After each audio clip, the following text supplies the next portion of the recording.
Karena itu haji mabrur sangat diharapkan oleh setiap yang berangkat menunaikan haji. Karena itu adab kita pun kita mendoakan insyaallah semoga seluruh jamaah yang berhaji di tahun ini diberikan mabrur oleh Allah Subhanahu wa taala. Semoga kita atau siapapun yang belum berhaji diberikan kemudahan untuk berangkat oleh Allah Subhanahu wa taala. Yang kedua ini tak cukup dengan amin, nabung ya. Nabung disiapkan. Sekarang pertanyaannya, kita tanyakan ya Allah, mungkinkah ada orang yang berpeluang mendapatkan sifat mabrur sekalipun belum berhaji? Haji yang berhasil bila mendapatkan mabrur pahalanya apa? Surga. Sekarang kita bertanya, adakah peluang mendapatkan sifat mabrur? Saya tidak katakan hajinya, karena nanti ada manasik proses-proses haji yang tidak sama. Bedakan antara meraih sifat mabrur dengan menunaikan haji dan mendapatkan mabrur. Ya, karena nanti di haji ada tahapan-tahapan yang punya pahala sendiri. Tapi tidak setiap orang berhaji bisa mabrur. Ingat ya, haji itu bukan gelar. Saya ulang ya, haji itu bukan gelar. Karena tidak ada gelar dalam istilah ibadah syariat. Kalau ada gelar, maka nanti di Islam paling banyak gelarnya. Bapak Edi Januari SHI. Apa SHI-nya Pak? Salat Haji Infak. Pernah dengar Bapak salat? Ibu infak? Ya kan? Kita tidak menyebutkan Bapak salat, Ibu infak. Tapi ada yang menarik, haji kok dilengkapkan penamaan Pak Haji dan Bu Haji. Itu ada hikmahnya. Ada hikmahnya. Dalam hadisnya tidak disebutkan Al-Hajj Pak Haji, Al-Hajj Bu Haji. Tapi dalam hadis disebutkan Al-Hajjul Mabrur, haji yang mendapatkan sifat mabrur. Itu yang berpotensi mendapatkan bagian dari surga. Nah, orang-orang yang telah berhaji mendapatkan ini, orang Arab itu biasanya suka menjaga dengan melekatkan sebuah nama untuk mengingatkan. Jadi kalau dipanggil oleh orang Arab sepulang dari haji, ya haji. Ada orang sudah ke bandara tertinggal Zam-Zam, marah, mana Zam-Zam saya? Kata orang Arab, ya haji. Maksudnya bukan Pak Haji, Pak, Bapak itu baru haji. Jangan ditukar mabrur yang telah Allah berikan dengan keluarnya kata-kata yang kotor lagi. Nanti hilang kemuliaan yang telah Allah lekatkan. Jadi kata al-hajj itu asalnya bukan untuk memberikan gelar, tapi untuk mengingatkan. Jadi kalau dipanggil Pak Haji Adi, maksudnya Pak, Bapak sudah haji, jaga ya, jangan sampai mabrurnya hilang lagi. Ibu Hajah Hasanah misalnya dipanggil Bu Hajah, itu bukan ingin memberikan gelar, ibu sudah haji. Jangan sampai lelah yang telah didapati, kebaikan yang telah diraih gugur lagi dengan perilaku yang menyimpang yang telah diistighfari ketika haji. Jadi jangan sampai terjadi misalnya Pak Yadi jalan aja, Haji Yadi iya. Jelas ya? Jadi kalau ada yang memanggil haji dan telah berhaji, ini dalam arti mengingatkan ada kebaikan yang terus dipertahankan. Pertama, apa itu mabrur? Yang kedua, ini tema besar kita, mungkinkah kita meraih sifat mabrur sekalipun ada yang belum berhaji? Mudah-mudahan bisa kita uraikan malam ini dengan singkat dan padat, dan semoga sepulang dari sini Allah berikan lekatan sifat mabrur kepada kita semuanya. Baik. Mabrur asal katanya dari kata birrun. Jadi ada harakat birrun, ada barbun. Disebutkan 30 kali dalam Al-Quran. Jika sifat itu telah melekat kepada diri pemiliknya, maka berubah kata birrun ini menjadi mabrur. Asalnya kata birrun, ra ada tasydidnya. Dimohon izin saya tuliskan untuk mudah divisualisasikan. Maaf, ini saya cek sebentar ya supaya memudahkan aksesnya. Ibu kelihatan ini? Masya Allah. Cuma di pelaju, belum saya tulis sudah kelihatan. Berkah tempat ini kajian. Belum saya tulis sudah kelihatan ya. Memang kartu 3 itu luar biasa. Kelihatan Bu? Oh, kelihatan. Baik, alhamdulillah. Yang tidak sempat mengakses bisa di layar ya. Nah ini asalnya. Saya besarkan sekalian. Ya, al-birru. Nah, ini asalnya. Jika sifat ini sudah melekat kepada pelakunya, pemiliknya, kita dilekatkan menjadi karakter kepribadian kita, maka berubahlah sifat ini dari kata al-birru atau birrun. Ingat kalau ada alif lam, tanwinnya hilang. Birrun dimasuki alif lam jadi al-birru. Masjidun masuk alif lam jadi al-masjidu. Kitabun masuk alif lam jadi al. Baik. Pukatun masuk alif lam jadi al. Pukat. Nah, ya. Itu bukan yang terakhir ya. Jika melekat pada pemiliknya maka berubah menjadi mabrurun. Ya. Birrun itu sering diartikan dengan sifat baik. Sedangkan baik itu di Al-Quran itu setidaknya ada 6 kata. Ada berapa kata? 6. Satu, ada yang disebut dengan qayyib namanya. Qayyib, ta, ya, ada tasydidnya kemudian ba. Pertama didapati di Quran surah kedua Al-Baqarah di ayat 168. Quran surah 2 ayat 168. Ya ayyuhan nasu kulu mimma fil ardi halalan thayyiban. Thayyib itu disebutkan dalam bahasa Arab untuk menunjukkan sifat baik terkait dengan kondisi fisik. Jadi kalau badan kita sehat, kuat, baik, tidak ada masalah, orang Arab menyebutkan ana thayyib. Karena itu yang mengobati fisik kita dengan izin Allah, dokter itu bahasa Arabnya disebut tabib. Dari akar kata ini, untuk membantu dengan izin Allah mengembalikan fungsi tubuh fisik kita supaya sehat dan kuat kembali. Karena itu rumusnya kata Al-Quran, kalau ingin makan, konsumsi makanan yang didapati dari hasil yang legal yang menyehatkan tubuh. Jadi tidak semua yang disukai itu mesti dikonsumsi sepanjang itu membahayakan tubuh. Satu ayat saja dipakai dalam pola hidup kita, sehat tubuh itu. Jadi kalau ingin menunjukkan tubuh yang kuat, yang sehat, yang baik, maka namanya apa? Thayyib. Tapi tidak semua orang yang fisiknya sehat, kuat, baik, itu kadang sifatnya juga baik, belum tentu. Memang ada yang tubuhnya kuat, sehat, baik, kan? Bahkan namanya thayyib. Tapi 2 kali puasa, 2 kali lebaran gak pulang-pulang. Padahal dia sehat, gitu kan? Ada orang yang sehat, bagus, berdasi, berjas, sehat, kuat fisiknya, tapi sifatnya tidak baik, korupsi misalnya. Ada yang begitu? Ada yang mencuri? Ada yang merampok? Tuh, saking kagetnya, Mike tadi lepaskan suaranya. Nah, maka harus ditambahkan dengan sifat yang kedua. Kalau fisik sudah dihiasi dengan sifat yang menyertainya, maka sifatnya disebut dengan khair namanya. Khair.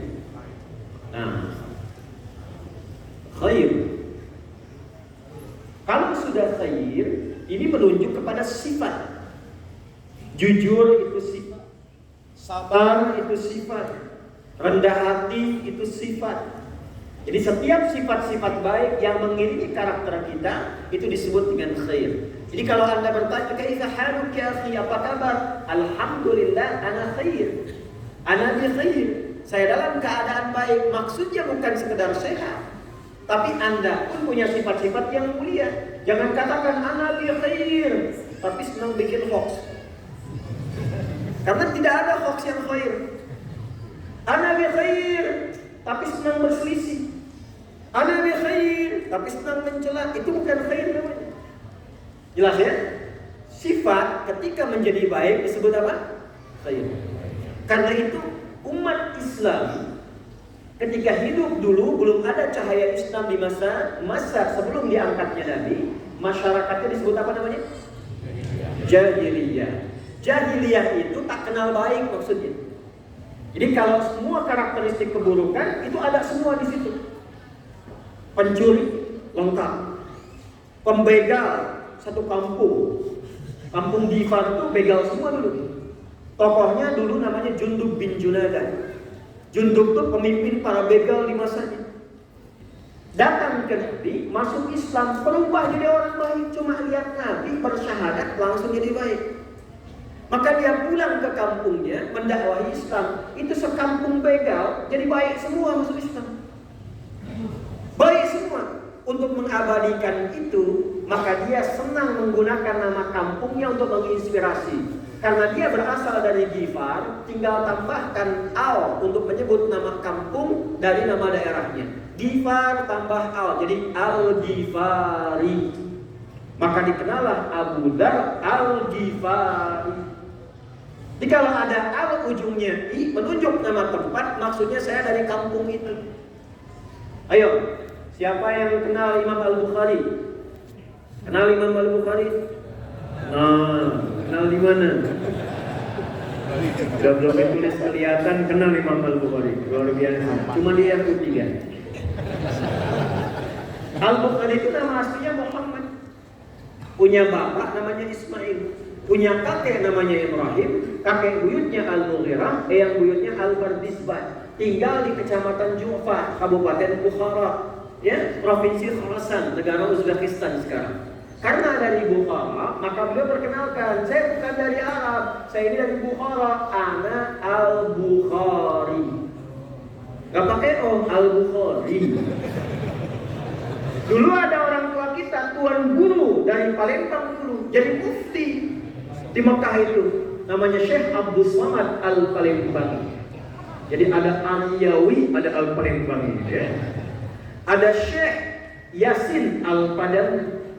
Ada Syekh Ahmad Khatib Al-Minangkabawi. Ada Syekh Nawawi dari Banten, Syekh Nawawi Al-Bantani. GM kita Pak Edi Januari dari Pelajo misalnya. Pak Edi Januari Al-Pelajoi. Al-Wonosobo-i. Baik. Nah ini Abu Dzar Al-Ghifari untuk mengatakan begini. Saya ini dulu sekampung, begal semua. Masuk Islam itu jadi baik. Untuk mengantarkan kepada adab Isya.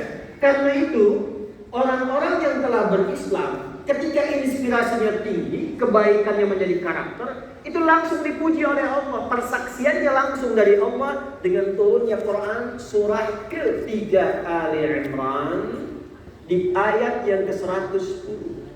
Kuntum khaira ummatin ukhrijat lin-nas. Kalian adalah umat yang punya sifat terbaik, yang pernah berkehidupan di bumi. Jadi harus bangga dari orang Islam. Apa yang dibanggakan? Sifat baiknya. Jadi pegawai di sini, karyawan Pertamina yang muslim harus menampakkan keislamannya dengan menampilkan sifat-sifat baiknya. Dan itu bagian dari identitas. Jangan katakan saya muslim, tapi sifatnya tidak baik. Jadi kalau ada di antara kita orang baik, orang Islam harus lebih baik. Kalau ada jujur, harus lebih jujur. Ada yang sabar, lebih sabar. Ada yang rendah hati, kita lebih rendah hati. Ada yang senang berbagi, Anda lebih dermawan. Itulah khair. Halo? Itu khair. Itu sifat. Sifat hanya menjadi hiasan bila tidak dipraktikkan. Ketika sifat menjadi sikap, maka berubah namanya dari khair menjadi ma'ruf. Apa namanya? Ma'ruf. Maka yang ketiga disebut ma'ruf. Ya. itu sifat. Tapi ketika Anda dicaci, dimaki, dijelek-jelekan, dan Anda merespon dengan baik, bukan diam, tapi merespon dengan yang lebih baik. Tenang, senyum. Dalam senyum pun masih dimaki juga. Apa senyum-senyum? Mohon maaf kalau salah. Memang kamu salah. Iya, saya mengaku. Diam aja. Diam. Nah, merespon kepada sesuatu dengan baik dalam kondisi saat ditekan, itulah sabar. Itu menjadi sikap. Disogok misalnya, datang kepada GM, Pak, kalau Bapak tanda tangan 1 miliar Pak. Lalu Bapak katakan, maaf ya, jari saya ini jari tahiyat, tidak akan pernah dipakai pasir. So, nanti akan berubah Pak Edi Januari Al-Ma'rufi Al-Palembang. Malu tuh yang mau ngasih, keluar lagi. Tapi balik lagi dia, Pak, fee-nya naik katanya 10 miliar. Mana kira-kira Pak itu?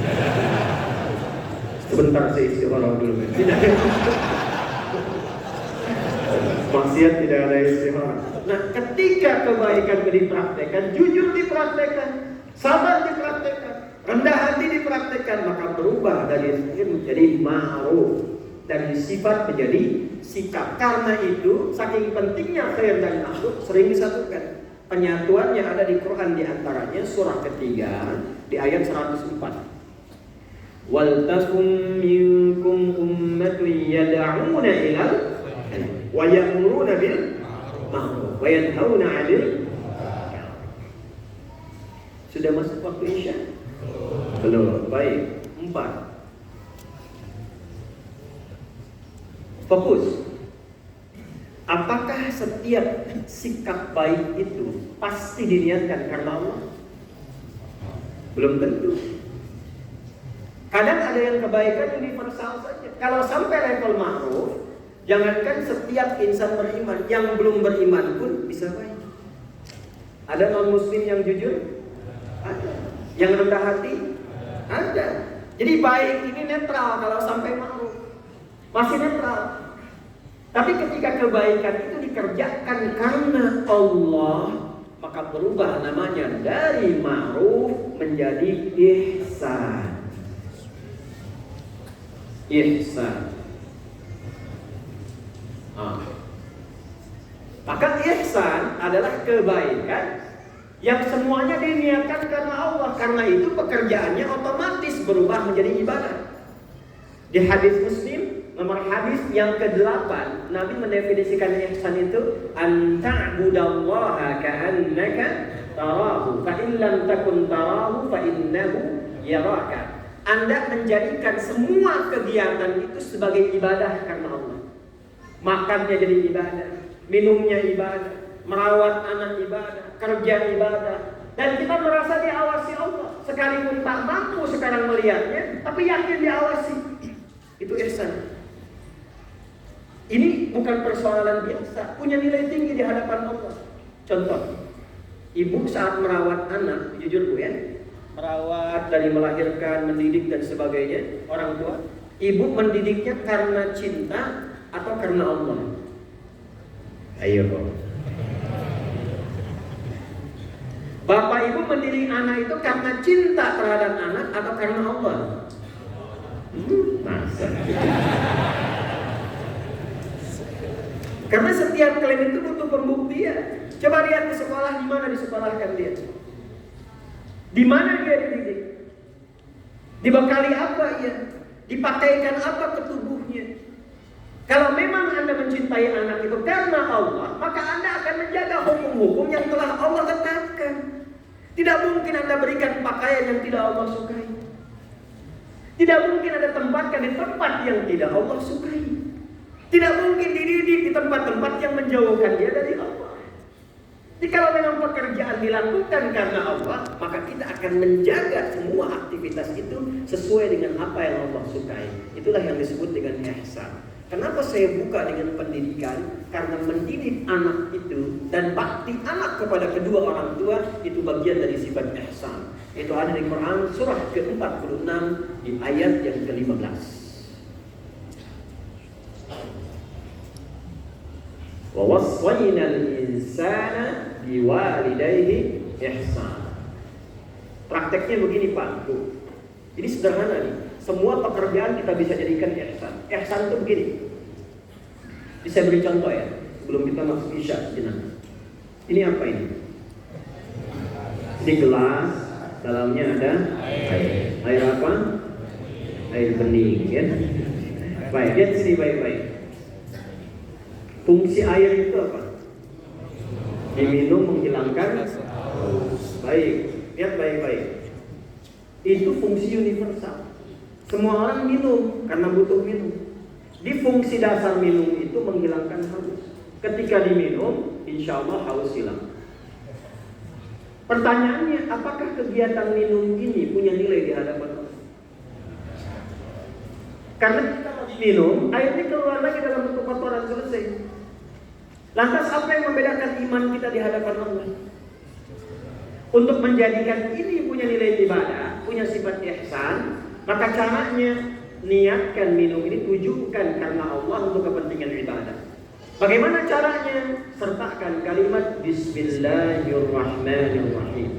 Khudh biyaminika ma yalik, kata Nabi, ambil dengan tangan kananmu yang paling dekat denganmu. Thumma sammillaha, sebutkan nama Allah. Bismillahirrahmanirrahim. Begitu Anda minum dengan Bismillahirrahmanirrahim, maka minumnya ini menghilangkan haus. Kalimat Bismillahirrahmanirrahim yang menyertainya itu yang menjadikan perbuatan menjadi ihsan, sehingga berubah namanya menjadi hasanah. Kalau sudah jadi hasanah, maka ada bekal pahala nilainya 10 kebaikan. Itu ada di Quran surah yang ke-6 di ayat 160. Hasanah. Quran surah 6 ayat 160. Man jaa bil hasanati falahu asyru amsalihah. Jadi kalau dikerjakan, ini bukan pekerjaan main-main, ini serius ini. Ini rahasia di antara kita ya. Tapi ini serius. Nanti tampaknya saat sakaratul maut. Tampaknya ini saat sakaratul maut. Jadi ketika kita kerjakan, fungsi hidup kita ini menghilangkan haus. Tapi nanti ketika kita minum dituliskan 10. 10 kebaikan ini bukan 1, 2, 3, tidak demikian. 1 ke 2 bisa 500 tahun. 2 ke 3 bisa 500 tahun. Nah, pahala itu yang disebut pahala itu yang nanti dikonfirmasi di akhirat. Disebut dengan ajrun, lahum ajrun ghairu mamnun. Nanti saat kita berpulang di akhirat ditampakkanlah hasanah itu. Makanya disebut mizanul hasanah. Karena itu kita sering berdoa, semua kegiatan kita di dunia jadi hasanah, di akhirat tampak hasanahnya. Karena itulah muncul doa yang viral. Rabbana atina fid dunya wa fil akhirati wa qina. Itu ada di Quran surah kedua Al-Baqarah di ayat 201. Jadi idealnya begitu. Minum Bismillahirrahmanirrahim, hausnya hilang. Kalimat Bismillahirrahmanirrahim mengantarkan perbuatan hasanah. Mau kerja, Bismillahirrahmanirrahim. Gaji tetap datang, kenyamanan ada, tapi kalimat Bismillahirrahmanirrahim menjadikan semua pekerjaan punya nilai ibadah. Itulah ihsan. Itulah ihsan. Dan kalimat Ar-Rahman Ar-Rahim itu akan menjaga kita dari perbuatan yang kita kerjakan. Karena ba'nya itu punya 14 arti di situ. Nanti di kitab Bughnil Labib an Kutubil A'arif karya Ibnu Hisham Al-Ansari. Di antara 14 itu ada sababiyah, ada musahabah, ada ilsaq. Bismillahirrahmanirrahim. Sababiyah, dengan sebab karena Allah saya akan minum ini. Kalau kita sudah mengatakan karena Allah, maka yang diminum ini akan terjaga. Gak mungkin minum yang diharamkan Allah dengan bismillah. Saya mau minum vodka dulu. Bismillahirrahmanirrahim. Karena kalimat Allah itu tak akan bisa bersama dengan maksiat. Gak ada orang korupsi pakai bismillah supaya dosanya ringan dikit. Jadi kalau kita membiasakannya di Bismillahirrahmanirrahim, itu dijaga oleh Allah Subhanahu wa Ta'ala. Nah, kalau kita gabungkan nomor 1, 2, 3, 4, ini yang paling ideal. Sudah fisiknya sehat, sifatnya baik, sikapnya mulia, dan semua pekerjaannya menjadi ibadah. Mau seperti itu? Maka muncullah nama yang kelima. Apa Apakah nama yang kelima itu? Nanti kita lihat setelah menunaikan sholat isya berjamaah. Sekarang disusun saf dulu yang rapi, yang baik, ya, saling memberikan space-nya masing-masing. Assalamualaikum warahmatullahi wabarakatuh.